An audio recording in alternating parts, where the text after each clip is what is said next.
Hi, welcome back to another episode of Jason Keeble on Mental Health. Good to have you with me. You know, whenever there's an incident of extreme violence, I usually drill down looking for any mention of substance abuse, because there's nearly always something. Even the ghastly Ted Bundy had to have a few sharpeners before starting his evening shift.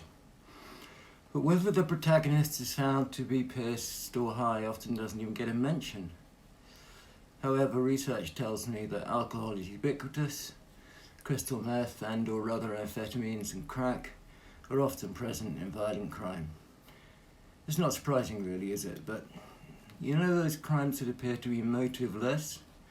You know those ones involving the middle class, supportive family where the apparently well-loved, well-adjusted, loving, universally liked, much lauded young teenager decides one morning to annihilate every single member of the family.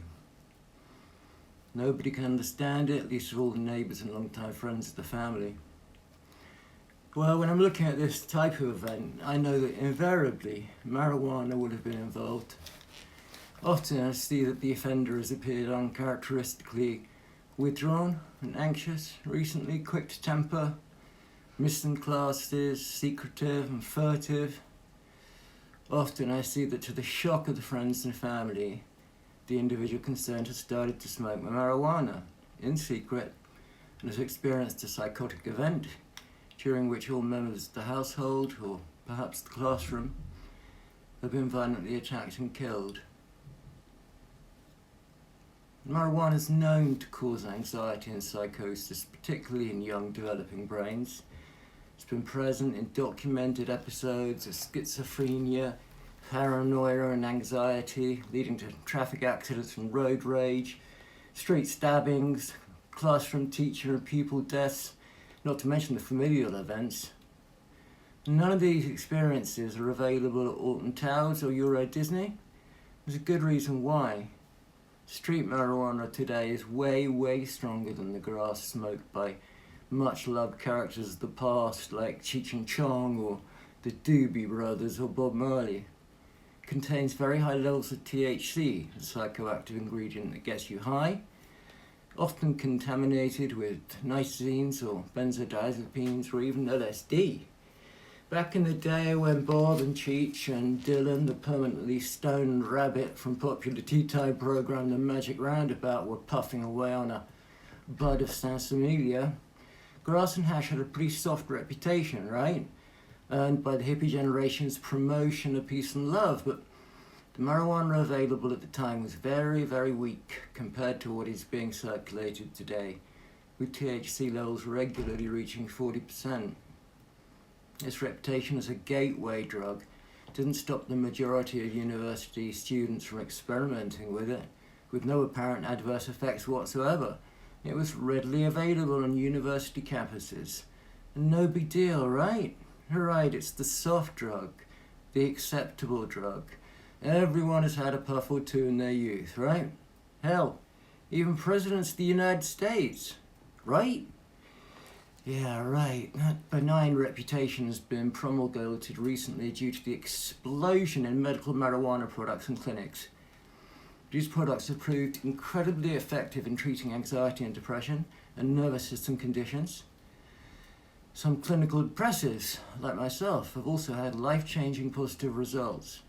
So it's clear that there is a clinical need for such products, whether it's inhaled or swallowed or injected.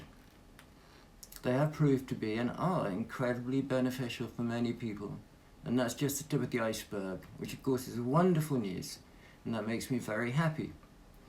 But here's the thing, medicinal marijuana products are tailored to each patient's needs, contain little or no THC, whilst retaining the very helpful, very therapeutic CBD, which has no adverse effects that we know of, whilst proving itself a godsend for people in palliative care and all struggling with mental health issues, particularly depression and addiction. Sadly, inevitably, the lack of regulations alerted the criminal fraternity, who are now setting up CBD clinics and polluting the products with as much as 30% of THC, and people are becoming addicted.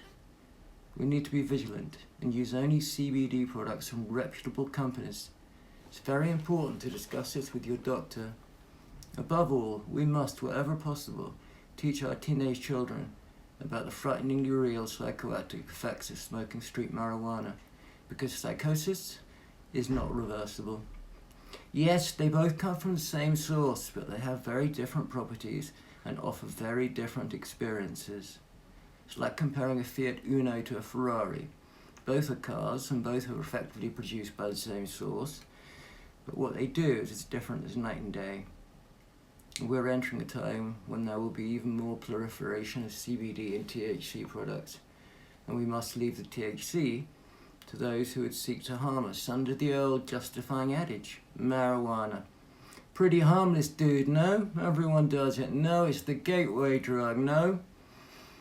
No, it's not. The levels of psychoactive THC in today's illicit marijuana mean the only gateway involved is a one-way ticket to hell. So, I'll leave that with you. See you next time, or if you prefer to read, I'll see you over on Substack. Until then, stay clean, stay cool.